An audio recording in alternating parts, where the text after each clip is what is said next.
కడప జిల్లా ఒంటిమిట్ట మండలం కొత్త మాధవరంలో మరణించిన పాల సుబ్బారావు కుమార్తె లక్ష్మీ ప్రసన్నను పరామర్శించిన తెలుగుదేశం పార్టీ నిజ నిర్ధారణ కమిటీలో మాజీ మంత్రి కొల్లు రవీంద్ర, కడప జిల్లా అధ్యక్షుడు శ్రీనివాస్ రెడ్డి, మాజీ ఎమ్మెల్సీ బత్యాల చెంగల్ రాయుడు కామెంట్స్. మృతుడు సుబ్బారావు కుటుంబంలో మిగిలినటువంటి లక్ష్మీ ప్రసన్నతో ఫోన్లో మాట్లాడిన టీడీపీ అధినేత నారా చంద్రబాబు నాయుడు, టీడీపీ జాతీయ కార్యదర్శి నారా లోకేష్ లక్ష్మీ ప్రసన్న చదువులకు, ఆమె భవిష్యత్తు అవసరాలకు పూర్తిగా అండగా ఉంటామని భరోసా. లక్ష్మీపేట కాన్స్టిట్యున్సీలో మాధవరం లో జరిగినటువంటి ఇన్సిడెంట్ మొన్న 22వ తారీఖు రాత్రి పాల సుబ్బారావు అనే ఒక చేనేత కార్మికుడు, అలాగే వాళ్ళ కుటుంబం భార్య కూతురు కూడా సూసైడ్ చేసుకోవడం నిజంగా చాలా మనసు కలిచివేసింది. రాష్ట్ర వ్యాప్తంగా కూడా చాలామంది ఈ సంఘటనని తీవ్రంగా ఖండించడం కూడా జరిగింది. మరి తెలుగుదేశం పార్టీ జాతీయ అధ్యక్షుడు నారా చంద్రబాబు నాయుడు గారు కూడా ఆ చేనేత కుటుంబం ఆర్థిక బాధలతో, ఈ ప్రభుత్వం చేస్తున్నటువంటి అరాచకాలతో ప్రాణం పోవడం అనేది, ప్రాణం బలవత్మరణం అనేది చాలా దురదృష్టకరం, చాలా బాధ అనిపిస్తూ ఉంది. మరి అతను రైలు కిందకు పెట్టి చనిపోవడం, భార్య కూతురేమో ఇంట్లోనే చనిపోయి ఉండడం, మరి ఇంకో కూతురేమో హైదరాబాద్లో నుంచి ఆవిడ సడన్ గా వచ్చి తీసుకుని ఇబ్బంది చెందడం. కేవలం ఇది ప్రభుత్వ హత్య, ప్రభుత్వం చేస్తున్నటువంటి దుర్మార్గమైనటువంటి కార్యక్రమానికి ఇది ఒక నిదర్శనం. ఇవాళ పేద చేనేత కార్మికులు వాళ్ళ తండ్రి గారి ఆస్తిని ఉంది కదా అని చెప్పి అనుకుంటే ఆ ఆస్తిని ఎంఆర్ఓ ఆఫీస్లో తారుమారు చేశారంటే, రికార్డ్స్ తారుమారు చేశారంటే ఏం చెప్పాలి? నిజంగా కనీసం ప్రభుత్వం నుంచి ఒక్కరన్నా వచ్చి దాని మీద ఏం జరిగిందనేది ఇంతవరకు ఎంక్వైరీ చేయలేదంటే చాలా దురదృష్టకరం. సంబంధిత పోలీస్ అధికారులు కానీ, సంబంధిత హ్యాండ్లూమ్ డిపార్ట్మెంట్ నుంచి కానీ, లేదంటే రెవెన్యూ డిపార్ట్మెంట్ నుంచి కానీ ఒక్కరు కూడా స్పందించకపోవడం అనేది ఇది ఖచ్చితంగా ఈ ప్రభుత్వం చేస్తున్నటువంటి దుర్మార్గాలు ఒక భాగం అనే దానికి ఇది ఒక నిదర్శనం. క్లియర్గా రికార్డ్స్ చూపిస్తూ ఉన్నాయి. పాలా చలపతిరావు పాస్బుక్ ఉంది, అడంగల్లో ఆయన పేరే ఉంది, కానీ అనుభవదారు కింద ఆయన పేరే ఉంది. మరి ఎక్కడి నుంచి తీసుకొచ్చారో శ్రావణి అనే కట్ట శ్రావణి పేరు తీసుకొచ్చారు. ఆల్రెడీ దీనికి ప్రధానమంత్రి కిసాన్ ఆవాస్ యోజన కింద రైతు బంధు పథకం ఏదైతే కేంద్ర ప్రభుత్వం ఇస్తున్నటువంటి పథకం ఉందో ఆ డబ్బులు అతని అకౌంట్లో పడినాయి. దానికి సంబంధించి 2020-21 సంవత్సరానికి సంబంధించి వాళ్ళ అకౌంట్లో డబ్బులు పడి ఉంటే మరి చివరికి భూములు ఈ రకంగా వెళ్ళిపోతా ఉన్నాయంటే రెవెన్యూ అధికారులు ఇవాళ ఈ రకమైనటువంటి మోసానికి దగాకి దిగుతా ఉన్నారంటే ఖచ్చితంగా ఇది ప్రభుత్వం చేస్తున్నటువంటి కార్యక్రమం. ఇవాళ చూసాం, ఇవాళ ఏదైతే భూ హక్కు చట్టం అని చెప్పి కొత్త ఏదైతే జీవో తీసుకురావాలనుకున్నాడో రేపుకి ఏ భూములు కూడా ఉండవు, ఇక మన ఆస్తులు కూడా మన చేతుల్లో ఉండవు. దానికి ఇదే ఒక నిదర్శనం. ఇవాళ చూసాం, ఈ రాష్ట్రంలో జగన్మోహన్ రెడ్డి వచ్చిన దగ్గర నుంచి బలహీన వర్గాల మీద ప్రధానంగా ఆయన కుట్ర పన్నుతా ఉన్నాడు.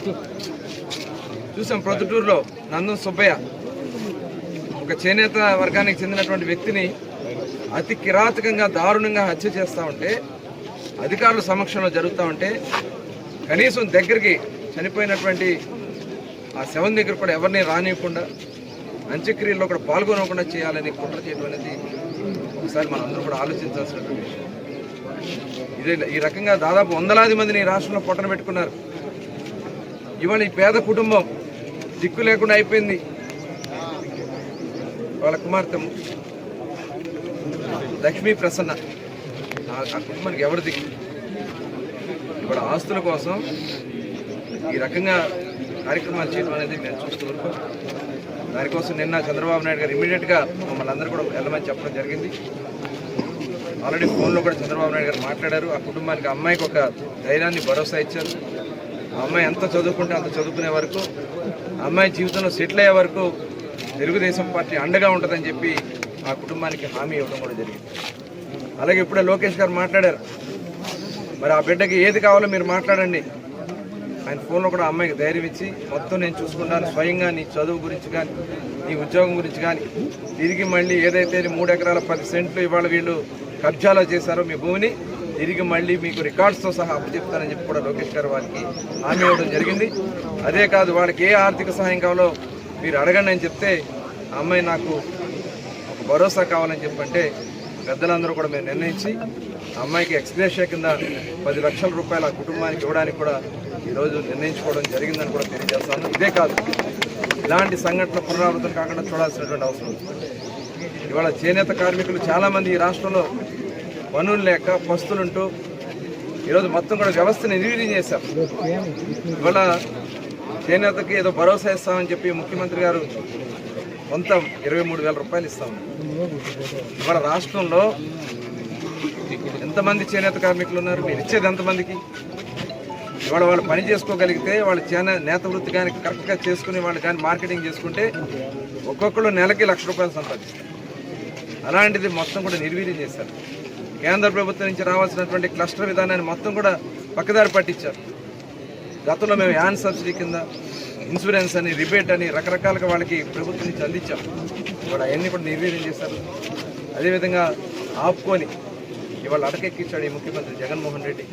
చేనేత కార్మికులు ఇవాళ చాలా కష్టాల్లో ఇబ్బందుల్లో ఉన్నారు.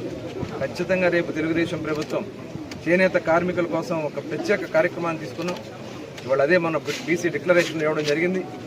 50 సంవత్సరాలకే ఎంతమంది బీసీలు ఈ రాష్ట్రంలో ఉన్నారో 50 సంవత్సరాలు నిండినటువంటి ప్రతి ఒక్క బీసీ సోదరుడికి 4,000 రూపాయల చొప్పున పెన్షన్ ప్రతి నెల ఇచ్చే కార్యక్రమాన్ని కూడా మొన్న బీసీ డిక్లరేషన్ మేము ఇవ్వడం జరిగింది. ఇదే కాకుండా ప్రతి సంవత్సరం బడ్జెట్లో కూడా పెట్టించి బీసీ సబ్ ప్లాన్ కింద సంవత్సరానికి 30,000 కోట్ల చొప్పున 5 సంవత్సరాల్లో 1,50,000 కోట్లు బీసీ సోదరుల కోసం ఖర్చు పెట్టడం. ఇవాళ బీమా లేకుండా చేసింది ఈ ప్రభుత్వం. ఎవరైనా కార్మికుడు చనిపోయినా, ఎవరైనా ఇబ్బందులు వచ్చి ఆ కుటుంబంలో వాళ్ళు చనిపోయినా వాళ్ళు దిక్కు లేకుండా అయిపోతున్నారు. దానికోసం 10 లక్షల రూపాయలు చంద్రన్న బీమా కింద డిక్లరేషన్లో కూడా అనౌన్స్ చేయడం జరిగింది. ఇలాంటి అనేక కార్యక్రమాలు ఇవాళ ప్రభుత్వం రేపు తెలుగుదేశం ప్రభుత్వంలో జనసేన తెలుగుదేశం ఎన్డీఏ కూటమితో తప్పకుండా బలహీన వర్గాలకి చేనేత కార్మికులకి అన్ని వర్గాలకు కూడా రక్షణగా ఉంటుందనేది ఈ సందర్భంగా తెలియజేస్తూ, ఏదైతే ఇవాళ ఆ కుటుంబానికి జరిగినటువంటి అన్యాయం కోసమే ఇవాళ బీసీ రక్షణ చట్టాన్ని రేపు తెలుగుదేశం ప్రభుత్వం వచ్చిన వెంటనే తీసుకొస్తామని కూడా ఈ సందర్భంగా తెలియజేస్తూ ఆ కుటుంబాన్ని అన్ని విధాలు ఆదుకుంటామని మరొకసారి తెలియజేస్తాం. ఏది కనపడలేదా? పాస్బుక్ బాలా వెంకట చలపతి ఈయన ఎవరు? పాస్బుక్ ఎలా ఇచ్చారు?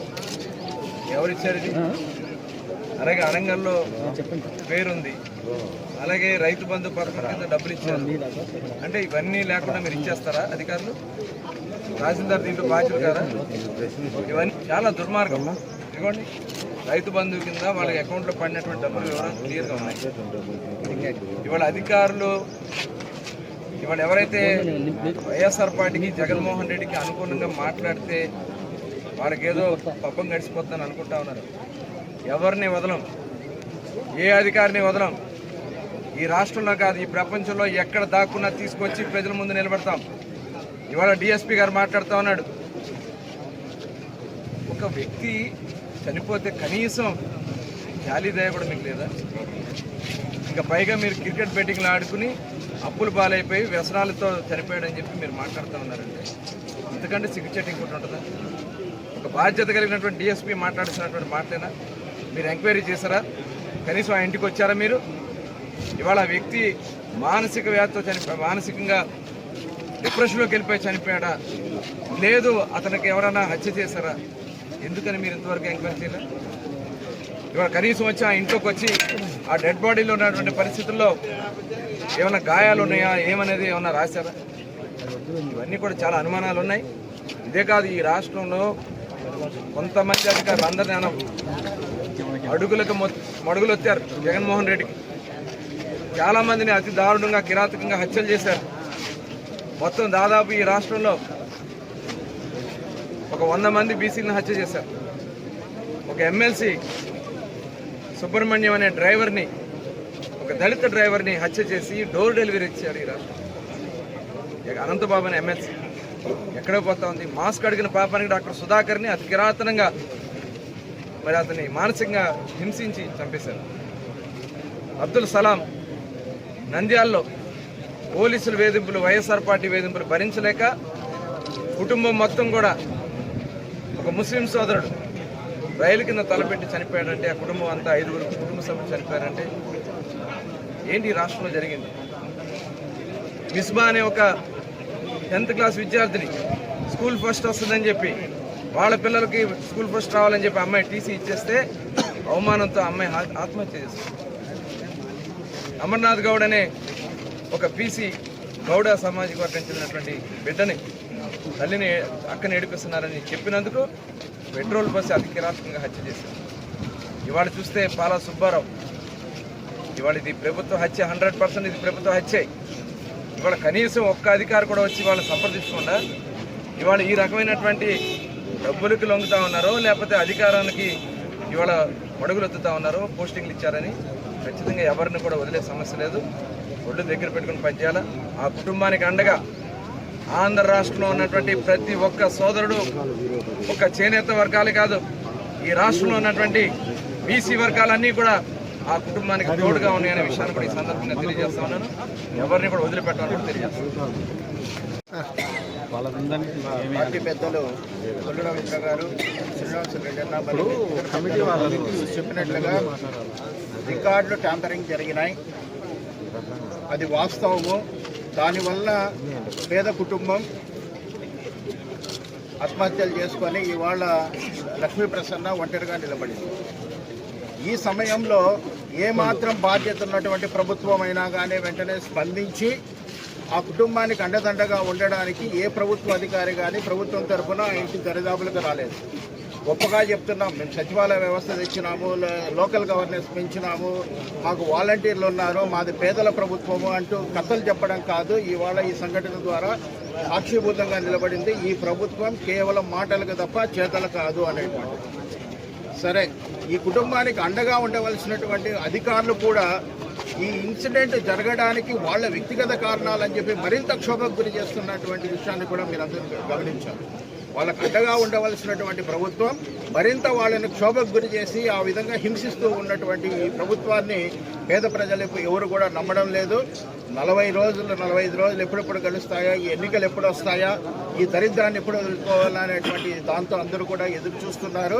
ఈ ప్రభుత్వం పోతే తప్ప ఈ రాష్ట్రంలో ఎవరికి కూడా తన మానానికి, ప్రాణానికి, ఆస్తికి రక్షణ అనేటువంటిది ఉండదని పేద ప్రజలందరూ గమనించి వచ్చే రోజుల్లో తెలుగుదేశం ప్రభుత్వానికి పట్టం కట్టి నారా చంద్రబాబు నాయుడు గారి నేతృత్వంలో ముఖ్యంగా బీసీ రక్షణ చట్టాన్ని తీసుకొచ్చి బీసీలకు డిక్లరేషన్లు పొంది బీసీలందరూ కూడా సుభిక్షంగా ఉంటారని తెలియజేస్తున్నారు.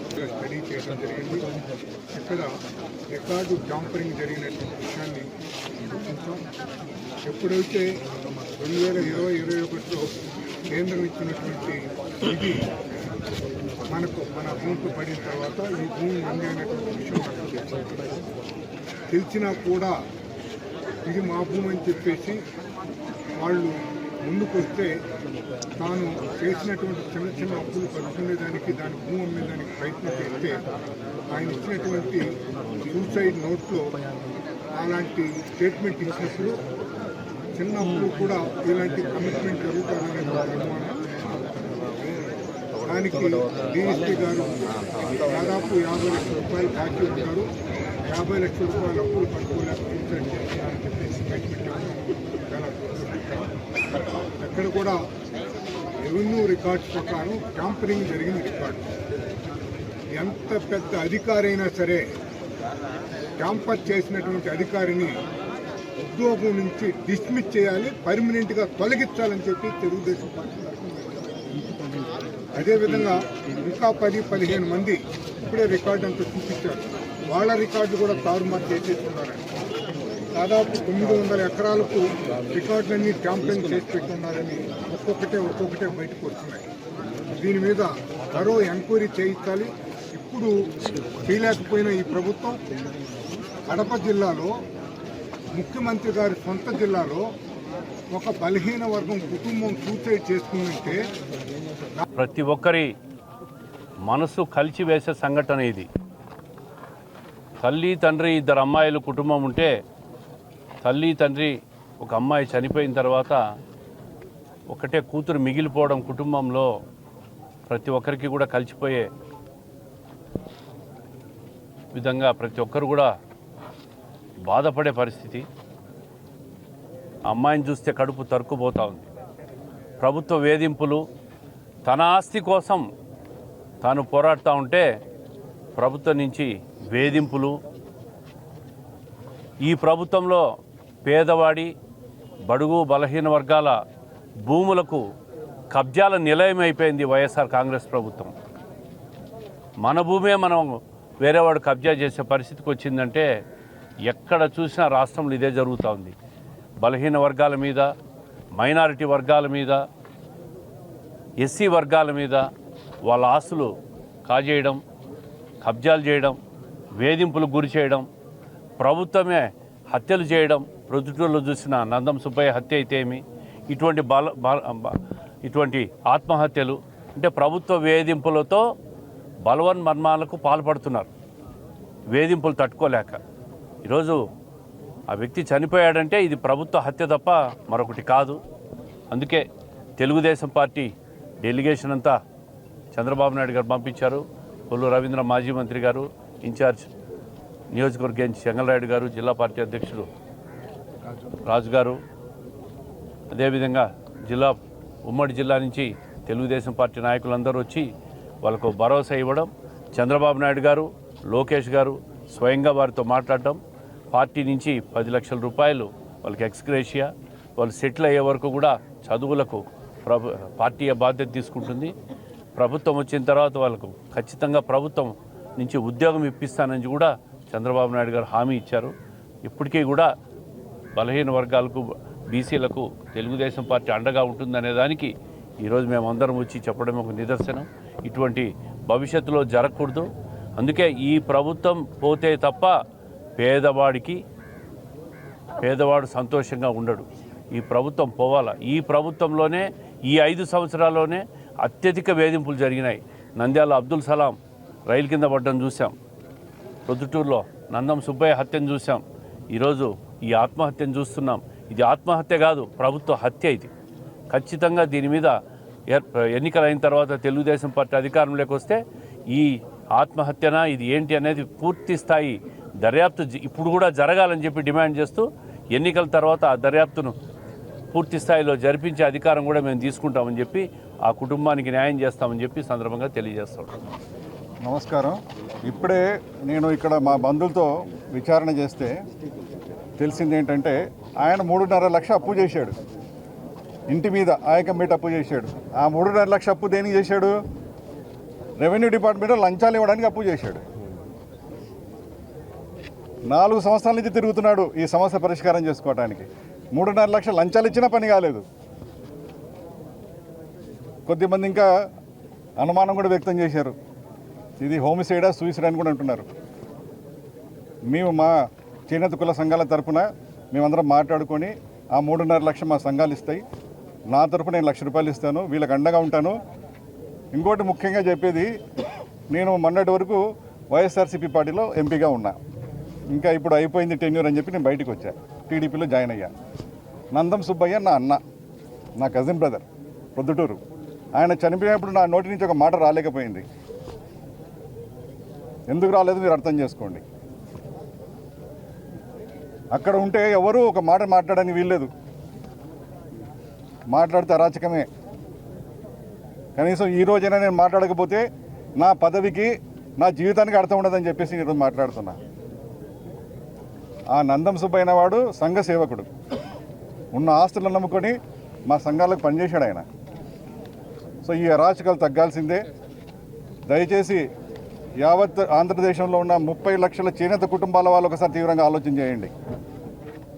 నేను రాజకీయం మాట్లాడడంలా, మీరు ఆలోచన చేసి మంచి నిర్ణయం తీసుకోండి. ధర్మం పక్కన ఉంటారా, అధర్మం పక్కన ఉంటారా, మీరు నిర్ణయం తీసుకొని చెప్పి నేను చేతులు